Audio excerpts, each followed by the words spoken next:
사람이 먼저다. 이것은 문재인 대통령의 새로운 대한민국을 향한 비전과 약속을 대표하는 키워드입니다. 그런데 사실 어느 조직이나 단체나 어느 사회든 간에 사람을 도외시하고 잘된 곳은 없습니다. 이것은 교회도 예외는 아닙니다. 오늘날 많은 교회들이 효과적인 복음 전도와 교회의 성장, 부흥을 위해서 새로운 방법, 새로운 계획, 새로운 조직을 궁리하는 데 여념이 없습니다. 그런데 가만히 살펴보면 이러한 것들이 오히려 사람을 사람답지 못하게 만들고 사람을 규격화하거나 조직 속의 얽매이게 해서 소외시키는 부정적 요소가 되고 있습니다. 쉽게 말하면 그런 새로운 프로그램으로 교회는 양적 부흥을 이루고 있는지는 모르겠지만 질적 부흥, 즉 참된 그리스도의 제자를 키워내지는 못하고 있다는 얘기입니다. 성경을 보면 하나님의 계획은 항상 사람이 먼저고 사람을 중시했습니다. 하나님은 다른 무엇보다도 사람을 훨씬 더 중요하게 여기십니다. 사람이 하나님의 방법인 겁니다. 오늘날 많은 교회들이 더 나은 방법을 찾고 있지만 하나님은 예나 지금이나 더 나은 사람을 찾고 계신 겁니다. 역대하 16장 9절 말씀 보면 여호와의 눈은 온 땅을 두루 감찰하사 전심으로 자기에게 향하는 자를 위하여 능력을 베푸신다 라고 했습니다. 곧 하나님은 그분의 능력을 세상 가운데 펼치시기 위한 통로로서 사람을 찾고 계신다는 얘기죠. 때문에 오늘날 교회가 필요로 하는 것은 새로운 조직도 아니고 기발한 방법도 아닙니다. 교회가 필요로 하는 것은 성령이 쓰실 수 있는 사람, 즉 충성스러운 사람, 기도하는 사람, 어떠한 상황 속에서도 흔들리지 않고 순종할 수 있는 사람, 그러한 사람이 필요한 겁니다. 본문은 그러한 사람에 관한 이야기입니다. 특별히 스데반 집사에 관한 얘기죠. 스데반은 초대교회의 7 집사 가운데 하나였지만 7 중에서도 가장 두드러지는 인물이 됩니다. 왜냐하면 초대교회의 첫 번째 순교자가 되기 때문에 그렇습니다. 이 초대교회의 지도자였던 스데반이 어떤 사람이었고 그가 어떤 삶을 살았는지 오늘 본문을 통해서 살펴보고 하나님이 찾으시는 사람은 어떤 사람인가 우리가 함께 생각해보고 은혜를 나누려고 합니다. 먼저 8절 말씀 한번 보세요. 8절 같이 읽습니다. 스데반은 은혜와 권능이 충만하여 큰 기사와 표적을 민간에 행하니 할렐루야. 스데반은 은혜와 권능이 충만한 사람이었다라고 합니다. 곧 하나님이 찾으시는 사람 첫 번째는 은혜가 있는 사람이라는 거예요. 여러분, 기독교는 은혜의 복음을 말하고 은혜의 윤리를 말합니다. 은혜란 헬라어로 카리스라고 하는데 이 말은 선물이란 뜻이죠. 우리는 하나님으로부터 값없이 주시는 선물을 받았습니다. 이 은혜의 선물은 예수 그리스도고 또 구원의 선물입니다. 세상 그 무엇과도 비교할 수 없는 가장 귀한 선물을 우리가 거저받았습니다. 거저받았다는 말은 바꿔 말하면 거저 주어야 된다는 거죠. 내 삶을, 내 생명을 기꺼이 다른 일을 위해서 꺼내놓을 수 있는 이유, 우리가 먼저 은혜를 받았기 때문에 그렇습니다. 여러분, 우리 모두는 은혜로 사는 존재인 줄 믿습니다. 만약 은혜가 없다면, 그래서 하나님의 법대로 하자면 이미 우리는 죽은 목숨이죠. 하나님의 법대로 한다면 그 법으로부터 자유로울 사람 누가 있겠습니까? 하나님이 이미 심판하시고도 남았을 겁니다. 하지만 우리가 사는 이유는, 오늘도 호흡하고 이곳에 있는 이유는 하나님 은혜 때문인 줄 믿습니다. 하나님의 은혜로 우리는 생명을 얻고 또 새로운 기회를 얻어서 살고 있습니다. 우리가 누리는 은혜만큼이나 그 은혜를 베풀고 사는 것이 너무나 당연하고도 마땅한 일인 겁니다. 둘째로 권능입니다. 권능. 여러분, 하나님은 역사의 주관자십니다. 역사를 통치하시고 주관하시고 이끌어가시는 분이 하나님이십니다. 다만 앞서서도 말했지만 하나님은 사람을 통해서 사람과 함께 하나님의 뜻을 이루어가기 원하십니다. 그런데 어떤 사람을 통해서 역사하시는가? 바로 스데반과 같이 은혜를 깨닫는 사람을 통해서 사용하십니다. 그리고 하나님은 은혜를 아는 사람에게 권능을 주시죠. 그런데 이 권능은 성령을 통해서 주시는 능력입니다. 요한복음 3장을 보면 니고데모에 관한 이야기가 나옵니다. 그가 한밤중에 예수님을 찾아와서 하는 말이 하나님이 함께 하시지 아니하시면 당신이 행하는 이 표적을 아무도 행할 수 없습니다 하고 말합니다.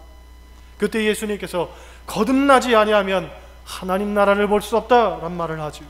그 말 속에는 기사와 표적이 거듭남과 연관이 되어 있다는 뜻, 우리가 포함된다고 볼 수 있습니다. 우리는 거듭나야 됩니다.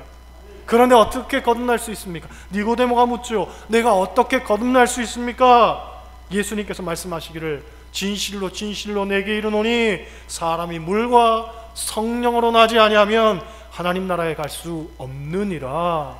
할렐루야. 성령으로 거듭나야 된다는 거예요. 곧 믿는 우리는 성령을 받아도 되고 안 받아도 되는 문제가 아니라 반드시 받아야만 되는 필수 불가결한 일, 그것이 성령 체험이라는 거예요. 여러분, 우리가 왜 능력 없는 삶을 삽니까? 성령을 받지 못했기 때문에 그렇습니다. 왜 우리의 삶에 기사와 표적이 나타나지 않습니까? 성령의 충만함이 없기 때문에 그렇습니다. 여러분, 우리가 성령에 붙들려야 합니다. 성령을 체험해야 합니다. 그래서 능력과 권세를 갖고 살아야 합니다. 이것은 그리스도인의 사명입니다. 교회를 다니는 것과 성령 체험하는 것은 전혀 다른 일입니다. 예수님의 제자들도 예수를 믿고 따르고 같이 만나 교제도 나눴습니다. 그런데 그것으로 다 되는 것은 아니었죠. 예수님이 십자가에 못 박히실 때 그들은 어디 있었습니까? 모두 뿔뿔이 흩어지고 그나마 남아있던 베드로는 예수님을 모른다고 부인하고 저주하는 일에 앞장섰습니다. 그러나 그들이 오순절날 성령을 체험하고 전혀 다른 사람이 되는 거예요. 주님을 부인하고 저주하고 도망쳤던 베드로가 성령 체험을 하고 난 다음엔 능력 있는 사도가 되는 겁니다. 그의 설교를 듣고 3,000명이 회개하고 주님께 돌아오는 역사가 있었습니다. 그가 권능의 사람이 된 거죠. 감리교회 창시자였던 존 웨슬리 목사님도 성령 받기 전과 성령 받은 이후의 삶이 너무나 극명하게 달랐습니다. 성령 받기 이전에도 물론 규칙주의자라고 할 만큼 아주 규칙적으로 살았습니다. 새벽부터 일어나서 예배드리고 성경 읽고 봉사하고 구제하고 선교하고 기도하고 누구나 인정할 만한 그런 삶을 살았습니다. 그러나 종교인이었죠. 폭풍 속에서 죽음의 위협을 받게 되니까 두려워 떱니다. 어쩔 줄 모르고 있는데 가판 위에서 찬송 소리가 들리지요. 모두가 죽음 때문에 두려워하고 있는 그때에 모라비안 교도들이 찬송을 부르고 있는 겁니다. 그들에게 웨슬리 목사님이 묻습니다. 당신들은 두렵지 않습니까? 그들이 하는 말이 하나님이 살아계시고 우리가 죽으면 천국에 갈 텐데 무엇이 두렵습니까? 예수님이 우리를 구원하시고 그래서 우리가 죽으면 천군 천사가 우리를 호위할 텐데 무엇이 두렵습니까? 그때 웨슬리 목사님 충격을 받죠. 나는 목사인데도 이렇게 죽음 앞에서 두려워 떨고 있는데 이들은 평신도인데도 어떻게 죽음 앞에서 이렇게 담담할 수 있는가? 담대할 수 있는가? 그래서 훗날 올더스케이스에 있는 모라바이안 교도들의 모임에 참석했다가 가슴이 뜨거워지는 성령의 체험을 합니다. 그 이후 웨슬리 목사님의 삶이 전혀 달라집니다. 이 구원의 기쁨, 성령의 감격을 주체할 수가 없어서 평생 말을 타고 다니면서 수많은 사람들을 전도하고 이전에 규칙적인 삶에서 나오던 그 무미건조한 설교가 이제는 성령의 뜨거움 속에서 나오는 폭발적인 능력의 설교로 바뀌어지는 겁니다.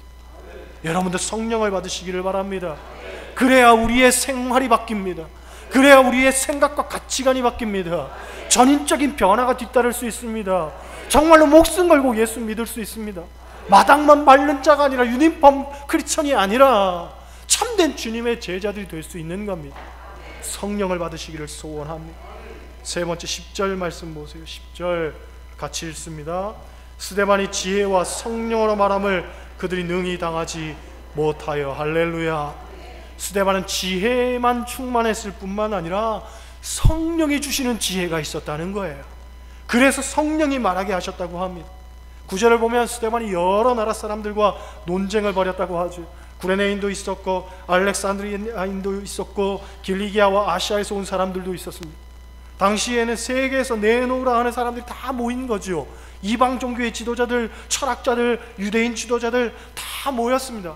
왜 그들이 모였는가? 그만큼 기독교에 대해서 큰 위협을 느꼈기 때문에 모였을 겁니다. 그런데 스데반 한 사람 돼 수십 수백 명의 논쟁에서 그 누구도 스데반을 당할 수가 없었다고 합니다. 왜 그랬습니까? 지혜로 말한 게 아니라 성령으로 말했기 때문에. 할렐루야. 제가 서울에 있을 때 중국에서 선교하시던 최태복 선교사님이라는 분이 오셔서 간증한 것을 들은 적이 있습니다. 이분이 중국에서 탈북자를 제3세계로 또는 한국으로 망명시키는 일을 했습니다. 그러니 이분도 공안당국의 수배를 받았다고 합니다. 어지간해서는 한국 선교사는 그냥 추방시키는 것으로 끝날 때였는데 중국 정부에서 이분은 추방이 아니라 잡아서 사형까지 시키려고 했다는 거예요. 그런 위협을 무릅쓰고 탈북자 선교를 하다가 결국에는요 공안에 붙잡히게 됩니다. 이제는 죽었구나 하는 생각이 들면서 한국에 있는 가족들이 생각이 나더래요. 공안들이 취조를 하는데 다리가 후들후들 떨리고 입이 떨어지질 않고 눈앞이 캄캄하고 어떻게 해야 될지 감당이 안 되더라는 거죠. 기도를 하고 싶어도 기도가 안 나오더라는 거예요. 그냥 주여 주여 주여 그 말밖에는 안 나오더라는 거지요. 그런데 갑자기 주님의 음성이 귓가에 스치는데 두려워 말라 내가 너와 함께함이니라. 그 음성이 들리면서 자기를 향해서 빛이 환하게 쏟아지더라는 겁니다. 둘러싼 공안들과 논쟁이 벌어졌는데 정작 12시간을 쉬지 않고 그들과 맞서서 이야기를 나누고 대화를 하고 논쟁을 벌이는 거죠. 그런데 선교사님 본인은 한마디도 기억이 나지를 않더라는 거예요.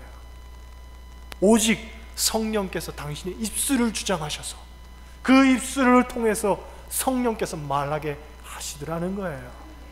어떤 이야기를 했는지는 모르지만 다음날 석방이 됐다고 합니다. 왜? 성령께서 붙들어 주시고 성령께서 지혜를 주시고 성령께서 내 입술에 파수꾼이 되셔서 나로 하여금 말하게 하시니까 전혀 담대하게 되는 것이고 어떤 것과도 맞서 싸워 능히 이길 수 있더라는 거지요. 여러분, 성령이 함께 하시면 지혜가 생깁니다. 우리 주변을 보면 권사님들 중에서도 유난히 지혜로운 분들이 있잖아요. 그렇죠? 배움으로 치면 사실 무학하신 분들입니다. 학교도 제대로 다니지 못했습니다. 글자도 겨우 깨치신 분들입니다. 평생 농사만 지으신 분들입니다. 그런데 대학을 나오고 석박사 학위를 가진 사람들보다 훨씬 더 지혜롭습니다. 말 한마디 하는 것이나 위로할 때 보면 너무너무 지혜롭습니다. 왜 그렇습니까? 성령께서 주시는 지혜가 있기 때문에 그렇습니다. 세상에서 배운 경험, 세상에서 배운 어떤 지식으로 축적된 지혜가 아니라 세상이 줄 수 없는 하늘로부터 주어지는 그런 지혜인 거예요. 오히려 많이 배운 사람들은 자신의 지식을 자랑하고 뽐내기 여념이 없습니다. 자신이 가진 지식 가지고 다른 사람을 열등하게 생각합니다. 그리고 온갖 편견과 아집으로 똘똘 뭉쳐서 다른 사람을 비난하기도 하고 정죄하기도 합니다. 그런데 성령께서 주시는 지혜를 가지신 분들은 사람을 품어냅니다. 그들을 위로합니다. 우리 마음에 평안을 줍니다. 여러분에게도 성령이 주시는 지혜가 있기를 소원합니다. 그래서 말 한마디를 해도 감동을 주고 위로를 주고 기쁨을 줄 수 있는 그런 말 하시기를 소원합니다. 할렐루야. 우리 옆 사람과 인사하시겠어요? 성령님이 주시는 지혜로 말합시다. 15절 말씀 보세요. 15절 같이 읽습니다. 공회 중에 앉은 사람들이 다 스데반을 주목하여 보니 그 얼굴이 천사의 얼굴과 같더라. 할렐루야. 넷째로 스데반은 천사의 얼굴을 한 사람이었습니다. 지금 스데반이 처한 환경은 결코 편안한 상황이 아니었습니다. 절대로 녹록한 상황이 아니었습니다. 돈에 매수된 사람들이 거짓 증언을 하고 백성과 장로와 서기관들을 충동질해서 그에게 누명을 씌우고 죽이려고 하는 그런 상황입니다. 얼마나 억울하고 가슴 답답할 일이 벌어졌습니까? 그런데 그런 상황 속에서도 스데반은 천사의 얼굴을 하고 있더라는 거예요. 즉 스데반은 환경이나 상황에 휘둘리지 않았습니다. 사람 때문에 실망하고 낙담하지도 않았습니다. 그는 오직 하나님만 바라본 사람입니다. 그랬기에 그의 얼굴이 천사의 얼굴일 수가 있었죠.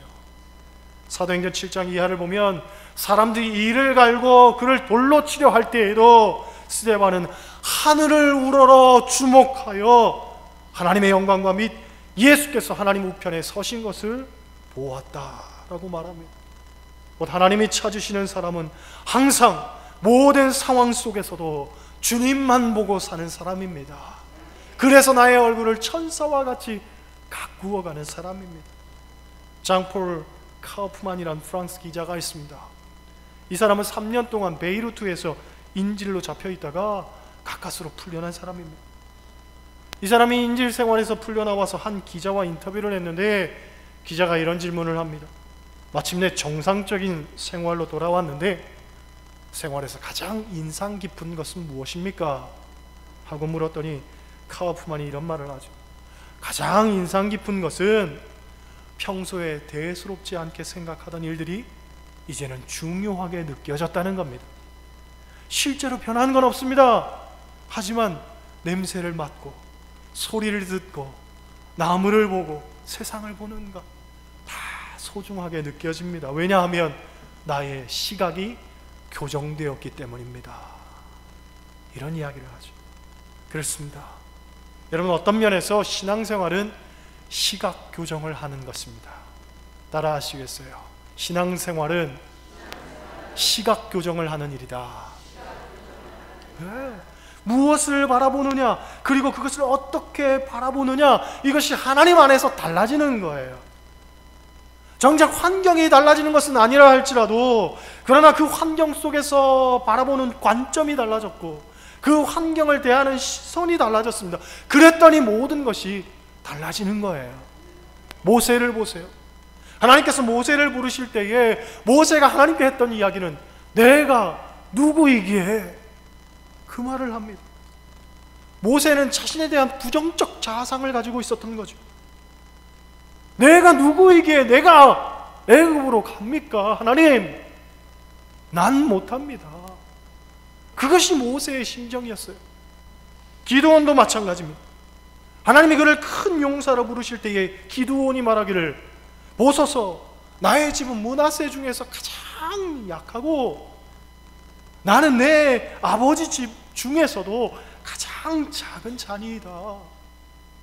내 집안은 이스라엘 중에서도 가장 약한데 그 약한 집안 중에서도 내 가정, 그리고 나는 가장 별 볼 일 없는 사람이라는 거예요. 그도 심한 자기 비하와 열등감을 갖고 있었습니다. 그런 모세에게, 그런 기드온에게 하나님이 공통적으로 하셨던 이야기가 뭐냐면 내가 반드시 너와 함께 있으리라. 할렐루야. 내가 반드시 너와 함께 있으리라, 그 말씀을 하십니다. 하나님이 나와 함께 하신다는 바로 그것을 믿는 순간부터 그들의 인생이 달라지는 거예요. 전에는 나를 보면서 살았는데 이제는 하나님을 보면서 사는 거예요. 나를 보며 살 때에는 세상에서 소외되고 뒤처지고 열등하고 보잘것없는 형편없는 내 모습만 보였는데, 그게 두드러지게 보였는데 하나님을 보고 사니까 하나님 안에서 무엇이든지 가능하고 무엇이든지 할 수 있다는 어떤 믿음이 생겨나는 거예요. 할렐루야. 상황이 변한 건 아닙니다. 환경이 변한 것도 아닙니다. 나에게 무언가 특별한 능력이 생긴 것도 아닙니다. 그러나 단지 하나님이 나와 함께 하신다는 것을 깨달았는데 그때부터 내 마음속에 담대함이 생기고 믿음의 열정이 생기는 거예요. 할렐루야. 그렇잖아요.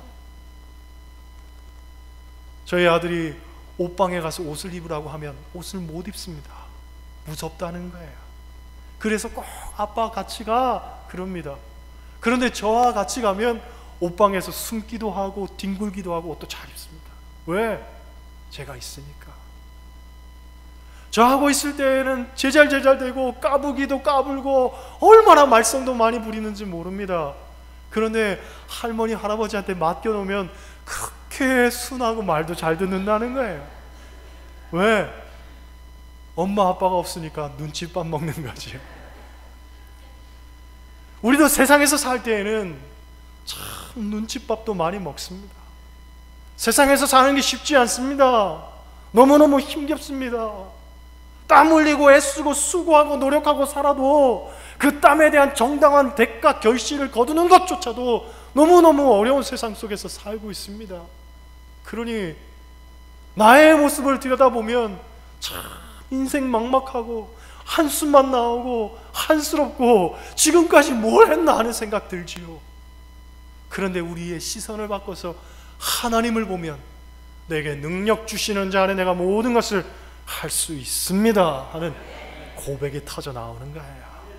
할렐루야. 눈을 들어 하나님을 보시기를 바랍니다.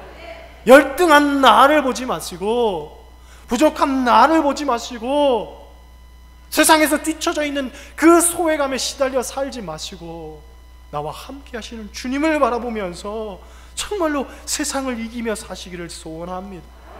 여러분 눈에 오직 하나님만 보이기를 원합니다. 그래서 그 어떤 환난이나 시련에도 흔들리지 않고 묵묵히 믿음의 길을 기쁨으로 걸어가시기를 바랍니다. 하나님은 바로 그런 사람을 찾으시고 그런 사람을 통해서 역사하시는 거예요. 우리가 잘 아는 스펄전 목사님이 젊었을 때 스데반 집사에 관한 말씀을 설교하고 있었습니다. 그때 어떤 사람이 갑자기 손을 들더니 질문을 합니다. 목사님, 그렇게 신실한 스데반이 돌에 맞아 죽어가고 있는데 그때 하나님은 도대체 뭘 하고 계셨습니까? 능력 많으신 하나님이 돌 던지는 사람들에게 벌을 내리시던가, 스데반이 돌을 피할 수 있도록 도와주시던가, 아니면 돌을 맞는 순간 돌이 튕겨져 나가서 던지는 사람들에게 가서 오히려 그들을 해를 입히든지 하시지. 그랬으면 더 좋았을 텐데 왜 하나님은 스데반이 죽어가는 걸 지켜만 보셨습니까? 그렇게 빈정대더라는 거예요. 그때 스펄전 목사님이 말하기를 하나님은 스데반으로 하여금 기도하도록 하셨습니다. 그리고 용서하도록 하셨습니다. 왜냐하면 한 사람의 스데반보다 스데반을 통해서 교훈을 얻고 구원받을 수천 수만의 사람들, 그리고 지금 말씀을 듣고 있는 바로 당신을 위해서 말입니다 하고 대답했다고 하죠. 사실 스데반의 죽음으로 가장 많이 충격을 받았던 사람은 사울입니다. 당시 사울은 스데반을 죽이는 사람들의 옷을 맡고 있으면서 스데반의 죽음에 대해서 아주 마땅히 여겼다라고 성경은 말합니다. 그런데 스데반이 죽는 모습을 보면서 마음에 심각한 동요가 생깁니다. 왜냐하면 죽는 그 순간에도 천사와 같은 얼굴을 하면서 자기를 죽이는 사람들을 용서했기 때문입니다. 도대체 어떻게 저런 얼굴과 저런 마음을 가질 수 있을까? 청년 사울은 충격을 받았을 겁니다. 결국 이 사건이 사울로 하여금 바울로 회심하는 데에 결정적 작용을 했던 어떤 원동력이 되었을 것이라고 성경학자들은 말하죠. 바울은 이방인들에게 복음을 전하기 위해서 특별히 하나님이 택하신 사람입니다. 그를 통해서 이방 땅에 복음이 전해지게 되고 결국 이방에 살고 있는 저와 여러분이 하나님을 믿게 된 거죠. 그렇게 본다면 우리가 하나님을 믿을 수 있었던 그 배후에는 거슬러 올라가면 누가 있는 거예요? 스데반이 있는 거예요. 스데반 집사가. 그렇죠? 하나님은 스데반을 통해서 저와 여러분을 구원하시려는 계획을 펼쳐내셨던 거죠. 여러분, 하나님은 합력하여 선을 이루시는 분입니다. 내 삶에 벌어지는 이해할 수 없는 그 일들, 그러나 믿음을 갖고서 그것을 붙들고 나아가면 반드시 하나님 합력의 도구가 되는 줄 믿습니다. 그러하기에 성경은 우리에게 권면하기를 감사함으로 받으면 버릴 것이 없다라고 말하죠. 기쁨도 행복도 감사함으로 받아야 되겠지만 때론 내 삶에 벌어지는 슬픔도 좌절도 낭망도 우리가 감사함으로 받으면 그것조차도 하나님 역사의 좋은 재료로 하나님은 사용하실 줄로 믿습니다. 그 믿음을 갖고 모든 상황 속에서도 하나님을 향한 시선을 잃어버리지 않고 항상 화평과 기쁨과 평안의 얼굴을 하고 사는 바로 그 사람을 하나님은 오늘도 찾으시는 줄 믿습니다.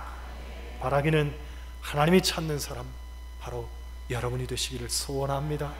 그래서 여러분을 통해서 하나님의 놀라운 역사가 펼쳐지시기를 주님의 이름으로 간절히 축원합니다. 기도하시겠어요?